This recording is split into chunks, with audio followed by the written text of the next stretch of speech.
Euzubillahimineşşeytanirracim. Bismillahirrahmanirrahim. Vessalatu vesselamu ala hayri halkına nebiyyina Muhammed ve alihi tayyibine tahirin. Bismillahirrahmanirrahim. İnna enzelnahu fi leyletil qadr ve ma adrake ma leyletul qadr. Leyletul qadr hayrun min alfi şehr. Tenezzelul melaiketu ve ruhu fiha bi izni rabbihim min kulli emr. Selamun hiye hatta matla'il fecr. Sadakallahul aliyyul azim. Əziz və dəyərli möminlər, ilk önce özümü, sonra sizləri ilahi təqvaya dəvət edirəm. Allah Teala bu mübarək cüməni hər birimizə xeyirli, bərəkətli etsin inşallah. Uca Rəbbimiz Quran-ı Kərimdə bizlərə daim öyüd nəsihət verən ayətlər nazil edib.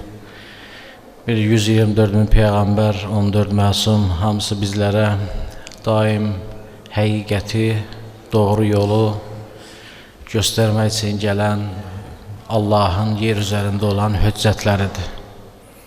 İnsan təfəkkür edən bir varlıqdır, insan tədəbbür edən, düşünən bir varlıqdır. İnsanı digər varlıqlardan fərqləndirən, seçən, ona üstünlük verən cəhəti də hələ təfəkkür edib, düşünüb və bu düşüncə nəticəsində işlərin ən yaxşısını görməsidir. İnsanın mükafatı da, cənnət də, cəhənnəm də elə buna görədir. Allah Teala mübarək kitabında buyurur, biz insana yaxşını da, pisi də ilham etdik. Allah Quran-ı Kərimdə nəfsə and içəndən sonra buyurur, və nəfsin və mə səvvaha, and olsun nəfsə və onu yaradana. Fəəlhəməhə fucurha və təqvaha. Allah o nəfsə yaxşılıqları da, pislikləri də ilham etmişdir. Yəni, hər bir insanın fitrətində yaxşını və pisi tanıma qüdrəti qoyub Allah Teala.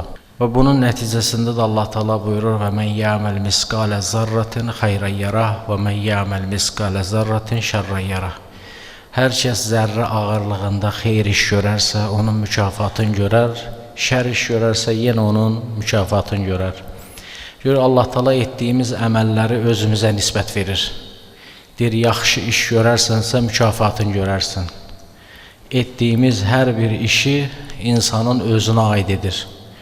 Görür, bəzi Quran-ı Kərimin ayətlərində Allah Teala buyurur, denən ki, sizin başınıza gələn bütün müsibətlər və yaxud da bütün hadisələr Allahın yazdığıdır.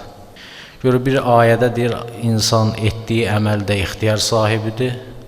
Hər kəs yaxşı iş görərsə, cənnət, pis iş görərsə, cəhənnəmlə mükafatlandırılır, müjdələnir və yaxud da vəd olunur. Digər ayətlərdə isə Allah Teala buyurur ki, bir yarpaq belə Allahın izni olmadan düşməz, Allah hər bir şeyi öz ölçüsündə, qədərində yaradıb. Bu ayətləri nəzərə alaraq İslam əqidəsində, İslam məzhəblər arasında cərəyanlar yarandı.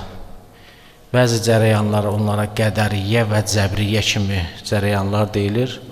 Bəzidir ki, insan yaranıb, Allah Quran-ı Kərimdə də buyurur, hər bir şeyi Allah öz qədərində, ölçüsündə yaratdı. Və bu ayətlərdən çıxdı qəza qədər məsələsi. Qəza qədərə inan, bilirik ki, qəza qədərə inanmaq dinimizdə əmr olunan məsələlərdir ki, insan qəza qədərə inanır, amma qəza qədərin başa düşülməsi biraz fərqlidir. Allah insanı yaratdığı gündən qiyamətə qədər nə edəcəyin hamısını yazıb. Və bunlar dedilər ki, insan məcbur etdiyi əməllərdə ixtiyar sahibi deyil. İnsan etdiyi əməllər Allah tərəfindən yazılıb, lakin insan yaranıb Allahın proqramı əsasında gedir. İkinci dəstə dedilər, xeyr, yəni bu cür olarsa Allahın ədalət sifəti aradan gedər. Əgər sən desən ki, Allah insanı yaradıb və onu proqramlaşdırıb, insan bu proqramdan kənar çıxa bilməz, o zaman cənnət və cəhənnəmə nə ehtiyac var idi? O zaman çiynimizdəki mələklərə nə ehtiyac var ki, kirəmən kətibin, hörmətli yazar mələklər var çiynimizdə. Əgər insan ixtiyar üzərindən, iradə üzərindən bir iş görmürsə, Allahın yazdığı proqramdan kənar çıxa bilmirsə, bəs çiynimizdəki mələklər nə üçündür və yaxud da qiyamət günü cənnət və cəhənnəm nə üçündür? İmamiyyə məktəbi, bilir ki, Əhl-i-Beyt məktəbi həmən o cərəyanların qarşısına çıxaraq dedi ki, əgər desək ki, Allah insanı yaradıb, proqramlaşdırıb, insanın iradə azadlığı yoxdur, o zaman Allahı biz zalim edirik. Allahın ədalət sifəti aradan gedər.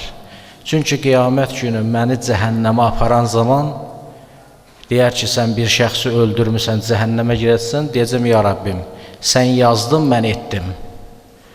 Sən yazdın, mən etdimsə, məni cəhənnəmə salmağın artıq zülmün sifətlərindəndir. Onun üçün Şiə əqidəsində, üsul-u dinin içərisində ədalət salındı, ədil. Biri tohid, ədil, imamət, nübüvvət, məad. Bu 5 dənə sütunun içərisində biri ədalətdir. İnsana sual doğurur ki, Allahın 99 adı və yaxud da bəzi hədislərdə Allahın 1001 adının içərisindən xüsusi olaraq bir dənə ədalət salınıb bu üsul-u dinin içərisinə. Üsul-u dinin içərisinə ədalət sifətinin salınması o müəyyən zamanlarda ki, bu fikir formalaşmışdı. İnsan nə edirsə Allahın yazdığıdır. İnsan Allahın yazısından kənara çıxa bilməz. Biz tarixdə də baxsaq, hələ Muaviyyənin öz zamanında Muaviyyə dedi, mən nə üçün qınayırsınız? Allah məni sizə hakim seçib, qınamalıdırsa gedin Allahı qınayın. Allah yazdığına pozu yoxdur. Görür ki, insanlar öz əməllərində atdılar Allahın yazısının üstünə. Amma Allah Teala Quran-ı Kərimdə buyurur, hər kəs mən sizə və hədeynəhun nəcdeyn. Allah sizə hər iki yolu göstərdi. İstərsən küfr et, istərsən şükr et. Və bunun müqabilində də cənnət və cəhənnəm yarandı. Ona görə Allah Teala Quran-ı Kərimdə Ayətəl Kürsünü hər birimiz bilirik, Quran-ı Kərimin ən əzəmətli ayəsidir. Quran-ı Kərimdə ondan əzəmətli böyük ayə yoxdur. Çünki orada Həzrət Əli əleyhissalam buyurur, Allahın ismi əzəmi də elə o Ayətəl Kürsünün içərisindədir. Allah sözü ilə başlayır. Allahu la ilahə illə huvəl hayyul qayyum. O Allah ki, hər zaman diridir, hər zaman bütün varlıq aləmini idarə edir. La təxuzuhu sinətun və la naum. Allahı nə mürgüləyir, nə yatır.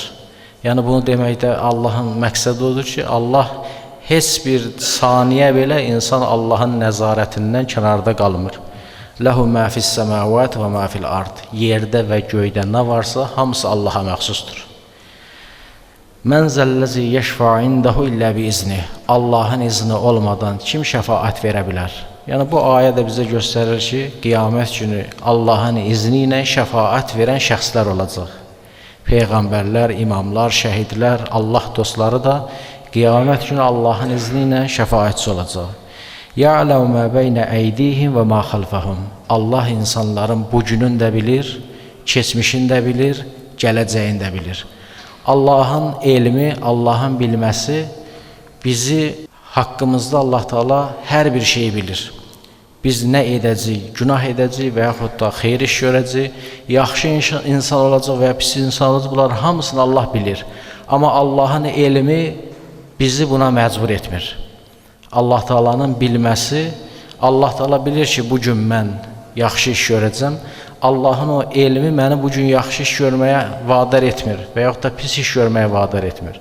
Çünki bizi yoxdan yaradan Allah, yaratdığı gündən, yaratmazdan öncə bizi bilirdi.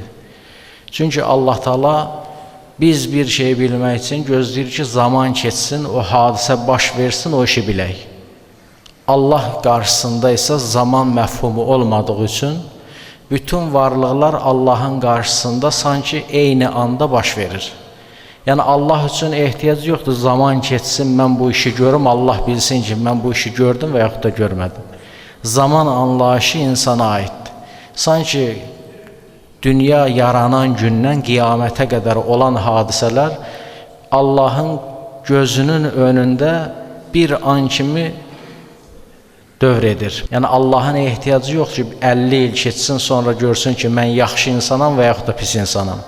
Bu il məsələsi, zaman məsələsi bizə aid olan məsələdir. Allah ilə bizi yaradanda, yaratmazdan öncə belə Allah bilirdi ki, biz cənnət əhli və yaxud da cəhənnəm əhli olacaq. Lakin Allah Teala'nın bilməsi bizi buna ne etmir? Vadar etmir. Buna alimlər misallar göstərir ki, məsələn, bir müəllim sinifdə bilir ki, imtahandan öncə bilir ki, bu şagird 5 alacaq, o şagird 3 alacaq.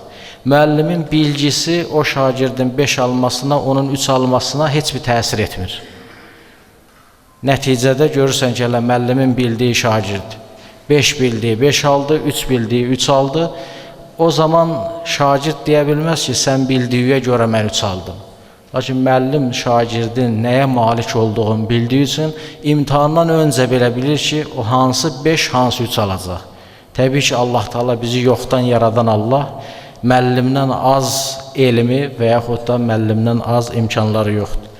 Onun Allah Teala Ayət-əl Kürsünün davamında buyurur ki, Allah hər bir şeyi öz elmi ilə əhatə edir. Allahın kürsüsü, yəni Allahın səltənəti yeri və göyü əhatə edir. Vəsiyə kursiyyuhus səməvat vəl ard. Allahın səltənəti yeri və göyü əhatə edib. Hər nə varsa yerdə və göydə, hətta biz deyirik ki, insan ixtiyar sahibidir, iradə azadlığı var. Amma Allahın gücü, qüvvəti olmadan mən nəfəsimi belə çəkə bilmərəm. Amma etdiyim əməlləri öz iradə və ixtiyarımla edirəm. Allah Teala bilir, qəza və qədərin hərfi lüğəti tərcüməsini deyim ki, qısa olaraq məlumatımız olsun. Qəza və qədər məsələsi əslində ən çətin məsələlərdən biridir. Qəza və qədər. Qədər sözünün mənası ölçü, miqdar deməkdir. Allah Teala kainatı yaradan gündən kainatda, varlıq aləmində bir ölçü nizam yaradıb. Allah Quran-ı Kərimdə buyurur və qadahunne səb'a səməvat. Allah göyləri 7 təbəqə yaratdı. Allah kainatda, varlıq aləmində hər bir şey nizam, ölçü, qədər deyəndə, yəni bir şeyin ölçüsü, həndəsəsi. Bunu misal gətirirlər, bir dərzinin paltar tikməzdən öncə biçdiyi, deyək ki, paltar. Bir dərzi kəstum tikməzdən öncə ona ölçü verir, ona deyirlər qədəri.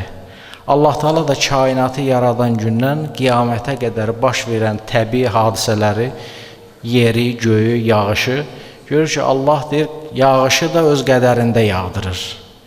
Əgər yağış lazımından artıq yağsa, yeri, göyü sel su aparar. Əgər o külək ki əsir, Allah onu öz qədərində əstirir. Əgər külək öz nizamından az keçərsə, yenə də hər bir yeri dağıdar. Allah kainatı, təkvini qədəri var Allahın. O, Allah hər bir şeyi nizam, intizamla yaradıb.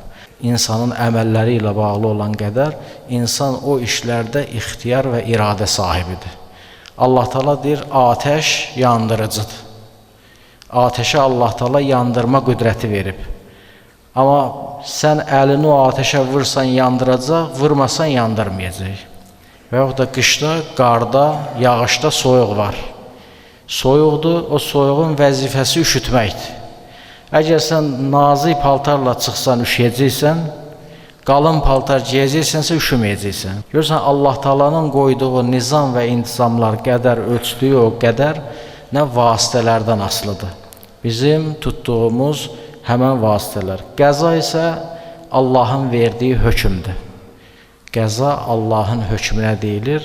Son verdiyi, deyək ki, Allahın möhrünə, Allahın imzasına qəza deyilir.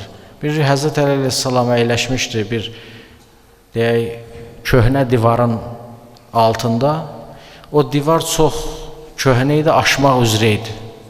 Həzrət Əleyhisselam o divarın altından çəkildi, getdi, oturdu o biri tərəfdə. Hiss elədi ki, o divar aşacaq. Dedilər, ya Əli, sən Allahın qəzasından qaçırsan. Dedi, mən Allahın qəzasından qədərinə qaçıram. Yəni, hara qaçsaq, Allahın qəza və qədəridir. Lakin Allah Teala bu vasitələri qoyub və bu vasitələri qoymaqla bizə ağıl və iradə verib.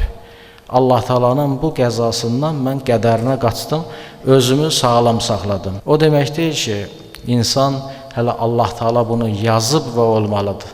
Quran-ı Kərimdə Allah Teala buyurur, Allah sizin üçün nə yazıbsa o olacaq. Təbii ki, biz bu ayəyə inanırıq və iman gətiririk. Bu iradə azadlığına zidd deyil. Allah Teala deyir ki, Allah bir insana ömür verib, bir insan ətdən və dəridən, sümükdən ibarətdir. Allah bu cismi yaradanda buna bir müddət qoyub. Deyir ki, maksimum bunun bir müddət var. 150 il bu ömür sürə bilər. Allah Teala bunun üçün qoydu. Bunun qədəri, ən son qədərini Allah Teala təyin edir. Amma deyir Allah Teala bizə buyurur ki, əgər bu cismə zərər verən qidalardan istifadə etsən, şərab etsən və yaxud da digər bədənə zərər verən şeylərdən etsən, o 100 il yox, 60 ildə artıq sən onu sonlandıracaqsan. O səbəblər ki var Allah Teala ona qoyub, onlara riayət etməklə insan bunu əldə edə bilər. Görür ki, bu Allah Teala'nın bizə verdiyi ixtiyar, iradə də Allahın qədəri və qəzasıdır. Biz deyirik, ixtiyar sahibi və yaxud da iradə sahibi, hələ bu da Allah Teala'nın bizim üçün seçdiyi qəza və qədərdir. Görürsən ki, insana Allah Teala deyir ki, nə yazmışam o olacaq. Allahın yazısının bir də budur ki, əgər deyir, sədəqə verərsənsə, bəlaları səndən dəf edərəm.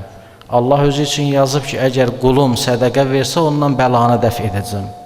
Əgər silə-i rəhm edərsə qulum, onun ömrünü uzadacam. Bu da Allahın qədəridir. Bunu da Allah Teala özü üçün yazıb. Görür ki, Allah Teala bu qəza qədər məsələsində bilir, insan etdiyi əməllərdə ixtiyar sahibidir və etdiyi əməllər nəticəsində də bu ixtiyar üzündən də cənnət və cəhənnəmi qazanır. Onun üçün Allah Teala insana bu cür dəyər, bu cür qiymət verib ki, digər varlıqlardan bizim üstünlüyümüz hələ ixtiyar üzündən, iradə üzündən əməllərimizi etməyimizdir. Allah Teala bizi, günahlarımızı əfv etsin. Bu mübarək cümə günündə bizi, dinimizi başa düşən, Qur'anımızı oxuyub, onun ayətlərini doğru düzgün başa düşən qullardan qərar versin. İnnə a'taynəkəl kəvsər fəsalli li rabbikə vənxər innə şəniəkə huvəl əbtar. Sadaqallahul aliyyul azim. Əziz və dəyərli möminlər, ilk öncə özümü, sonra sizləri ilahi təqvaya dəvət edirəm. Bilir ki, insan Allah Teala dərgahında ən əzəmətli bir varlıq, ən hörmətli, ən kəramətli, ən dəyərli bir varlıq. Yer üzərində Allah Teala insanı xəlifə olaraq seçdi. Bilir ki, nə qədər canlılar, nə qədər varlıqlar olmasına baxmayaraq, Allah Teala buyurur, İnni ca'ilun fil ardı xalifə. Biz insanı yer üzərində xəlifə edirik.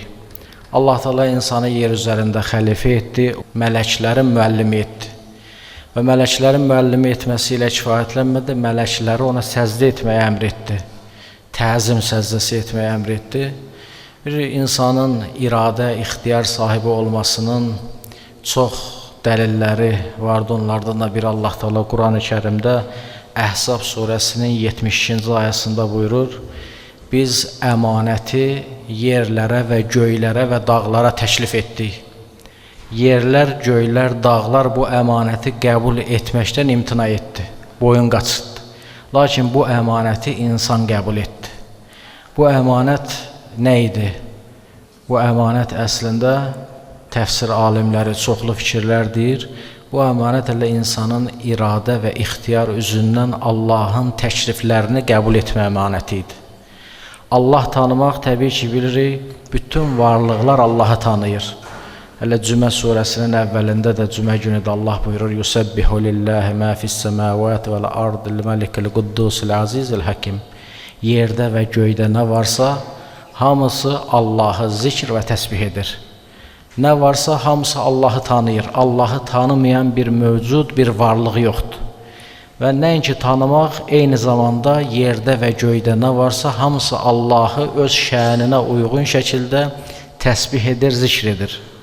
Lakin bu ayədə deyilən Allah əmanəti yerlərə və göylərə və dağlara təklif etdi. Onlar bu əmanətin böyüklüyündən, bu əmanəti götürmə məsuliyyətin imtina etdilər. Dedilər ki, bu çox böyük bir məsuliyyətdir, biz bunu götürmürük. Lakin insan deyir, bu əmanəti götürdü. Bu əmanət götürüləndən sonra Allah Teala insanları 3 qismə bölür. Ayənin davamında buyurur, kafirlər, münafiqlər və möminlər. Bu əmanət ki, biz götürdük Allah təklif edən zaman, təbii ki, yerlərin, göylərin və dağların bu əmanəti rədd etməsi təkəbbürlü üzündən deyildi. Şeytan Allahın əmrini inkar etdi təkəbbürlü üzündən. Dedi, mən Adəmdən yüksəyəm, Adəm torpaqdan, mən oddan yaranmışam.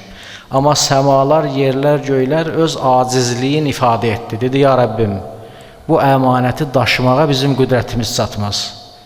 Bunun məsuliyyəti o qədər böyükdür ki, biz bunu götürmürük. İxtiyar və iradə üzündən Allahın təkliflər, əmr və qadağalarına boyun olmaq. Yəni, bu əmanət çox böyük əmanətdir. Ona görə insan bütün varlıqlardan üstün oldu. Bu əmanəti götürdü, lakin bu əmanəti götürəndən sonra insanlar 3 qismə bölündü. Bir dəstə kafirlər bu əmanətə nə etmədi, vəfa etmədi. Bir dəstə münafiqlər dildə dedilər ki, bu əmanətə sahibi, amma əməl etmədi. Bir dəstə isə möminlər. Möminlər isə bu əmanətə əməl etdilər. Yəni, Allahın onlara təklif etdiyi əmrlər, qadağalar, vacibat, müstəhəb, bunları sevgi üzərindən yerinə yetirdilər. Biz bilirik, Allah Taala hələ az öncə oxuduğum ayət-əl kürsüdə Allah Taala buyurur, La ikraha fid-din qad təbəyyənə rüşdü minəl qay. Ya Rasulum, dində məcburiyyət yoxdur. Yəni, Allah insanı bir işi görməyə məcbur etməz. Dində də məcburiyyət yoxdur. Əgər bir insanın boynuna qılınc dirəsən, desən ki, denən la ilahə illallah, Allahdan başqa məbud yoxdur, Peyğəmbər onun elçisidir, o onu desə də yenə də müsəlman deyil, mömin deyil. Çünki dində imanın altında, imanın əsas sirlərinin birində sevgidir. Sevgisiz iman yoxdur. Çünki dildə deyilən qəlbə daxil olmasa, o insan müsəlman, mömin sayılmaz. Quran-ı Kərimdə Allah Taala buyurur, فَلَمَّا يَدْخُلَ الْإِيمَانَ فِي قُلُوبِهِمْ. Ya Rasulum, onlar ki, deyir, biz iman gətirdik, denən ki, siz təslim oldunuz. Lakin iman hələ sizin qəlbinizə daxil olmayıb. Çünki imanın əsas şərti nədir? Sevgidir. Məcburiyyətdə də heç zaman sevgi yoxdur. Yəni, Allah Taala Quran-ı Kərimdə də buyurur, əgər Allah istəsəydi, bütün kainatı müsəlman yaradardı. Namaz vaxtı çatanda istər-istəməz insanlar səzdəyə gedərdi. Allah bunu etmədi, nə üçün? Allah Taala deyir, mən qulumu sevərək yaratdığım üçün, ondan da sevərək ibadət, itaat istəyirəm. Məcburi olaraq heç bir şey Allah Taala insandan istəmir. Hətta bir müsəlmanı Peyğəmbər sallallahu zamanında gəldi bir sahabə ağlaya-ağlaya, dedi, ya Rasulullah, mən küfr etdim, mən bədbəxt oldum. Dedi, nə etdin? Dedi, çünki məni apardılar, dedilər, denən Allah yoxdur. Lat və Uzza Allahdır. Deyir, mən də dedim.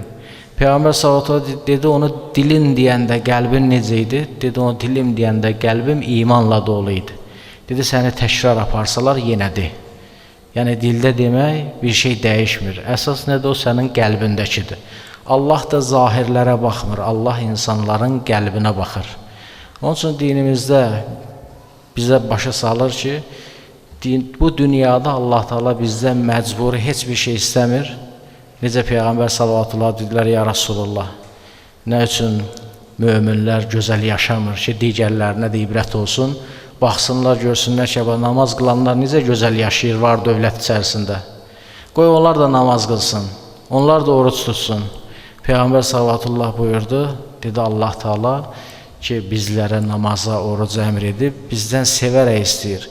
Əgər Allah birinə varına, dövlətinə görə ona namazına görə var dövlət versə, digər insanlar da Allah rızası üçün, Allah məhəbbəti üçün yox, o da var dövlət üçün namaz qılacaq. Allah bu cür ibadəti istəmir. Onun üçün görürük, insan iradə, ixtiyar azadlığı ondadır ki, Peyğəmbər sallallahu buyurur, görürsən bir insan səhər açılanda mömin olar, axşam kafir olar. Və yaxud da axşam mömin olar, səhər açılanda kafir olar. Deyirlər, ya Rasulullah, necə olur? Dedi, çünki o qəlb ki var, Allah insana verib, o qəlb dəyişən, sevriş eləyən, inqilab edən bir varlıqdır. Hər zaman o yaxşılığa, pisliyə doğru dəyişə bilir. Onun üçün biz deyir, Rabbənə lə tuzigh qulubənə bə'də iz hədəytənə. Ya Rabbim, bizi doğru yola hidayət edəndən sonra qəlbimizi azdırma. O qəlb hər zaman hər bir şeyə hazırdır. Allah Taala əgər onu proqramlaşdırsaydı, hələ necə qurubsa elə də gedərdi. Allah Taala o qəlbə azadlıq verib. Nəyi sevirsənsə onu oraya yerləşdir. Oraya yerləşdirdinsə, Allahı yerləşdirdinsə, Allahı görəcəksən, Allahın görmək istədiklərini görəcəksən. Musa Peyğəmbər bir gün dedi, ya Rəbbim, bilmək istəyirəm ki, bu şəhərdə ən pis insan, ən günahkar insan kimdir? Allah Teala Musa Peyğəmbərlə danışırdı, Musa Kəlimullah idi. Dedi, səhər çıxarsan şəhərin qapısına, şəhərdən ilk çıxan şəxs ən günahkar şəxsdir. Musa Peyğəmbər səhər tezdən çıxdı, gördü ki, bir kişi, yəni əlində uşaq çıxır. Əlində uşaqla gedir, Musa Peyğəmbər bunu gördü, əslində çox qəmgin oldu ki, ən bədbəxt insandır, amma bunu bilmir. Musa Peyğəmbər qayıtdı, qayıdandan sonra günorta dedi, ya Rəbbim, bilmək istəyirəm, bəs bu şəhərin ən yaxşı insanı kimdir? Allah Teala dedi ki, axşam gün batan vaxtı gedərsən şəhərin qapısına, şəhərə ilk girən şəxs elə ən xoşbəxt insan odur. Səhər çıxan ən bədbəxt idi, axşam qayıdan isə deyir, ən gözəl insandır, Allahın ən sevdiyi quludur. Axşam çıxır, görür ki, hələ səhər çıxan ki, şəxs var idi, uşağın əlindən tutub getmişdi, həmən şəxs qayıdır. Deyir, ya Rəbbim, səhər gedən də o idi, axşam gələn də həmən şəxsdir.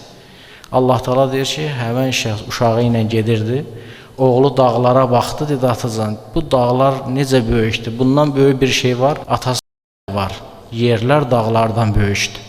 Dedi, bəs bu yerdən böyük nəsə var? Dedi, bəli, səmalar 7 qat göy bu yerlərdən böyükdür. Dedi, bəs bu yerlər, göylərdən böyük nəsə var? Atası deyir, başını saldı aşağı, ağlamağa başladı. Dedi ki, atanın günahları.